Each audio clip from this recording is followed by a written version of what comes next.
మీ అన్నయ్య ఆరోగ్యం చూసైనా అతను విడిపించు. ఐఎమ్ సారీ అంకుల్, మా అన్నయ్య మీద నాకు 100% సెంటిమెంట్ ఉంది, కానీ తమ్ముడనే అటాచ్మెంట్ వాడికే లేదు, అందుకే అరెస్ట్ చేయించు.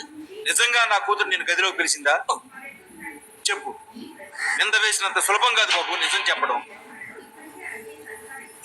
వడ్ల గింజలు నాటితే గోధుమలు పండవు బాబు. నా కూతుర్ని పెంచిన వాడిని నేను. దాని గుణమేమిటో నాకు బాగా తెలుసు. మాది నిప్పు లాంటి వంశం. నా కూతురు బంగారం. అవును, బంగారం కనుక అమ్ముకున్నావు. నీది నిప్పు లాంటి వంశం, చల్లగా ఉండే చోట నిప్పులు పోసే వంశం, ఇచ్చిన మాట తప్పే తప్పుడు వంశం, మనుషులు అమ్ముకునే బ్రోకర్ల వంశం. ఏ కాదా?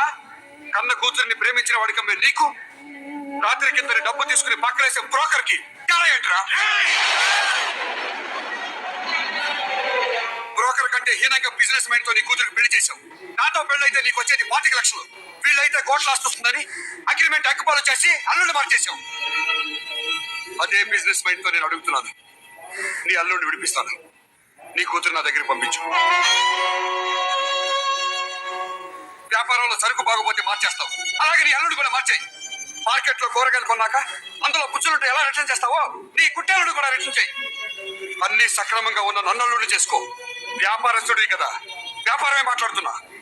ఇంకా కమిషన్ కావాలంటే అడుగు, ఎంత ఇస్తాను, అంతేకాని బేరం పోని. నన్ను చంపాలన్నంత కోపం వస్తుంది కదూ. జీవితంలో ఓడిపోతున్నప్పుడు ఎవరికైనా అలాగనిపిస్తుంది, కానీ నాలాంటి ప్రేమికుడికి సహనం పోకూడదు, నీలాంటి బ్రోకర్కి కోపం రాకూడదు. పెళ్లి ప్రేమించిన వాడి దగ్గర కూతురు ఉండటం బెటరా, పెళ్లి చేసుకున్నవాడు జైల్లో ఉండటం బెటరా అని డిసైడ్ చేసుకో. నాశనం గారు, పెళ్ళైన పిల్లలు పంపడానికి వాడికి నోరలో వచ్చిందయ్యా. మనమే పాపం చేసుకుంటాము, అదే పాపం చేసుకుంటాం.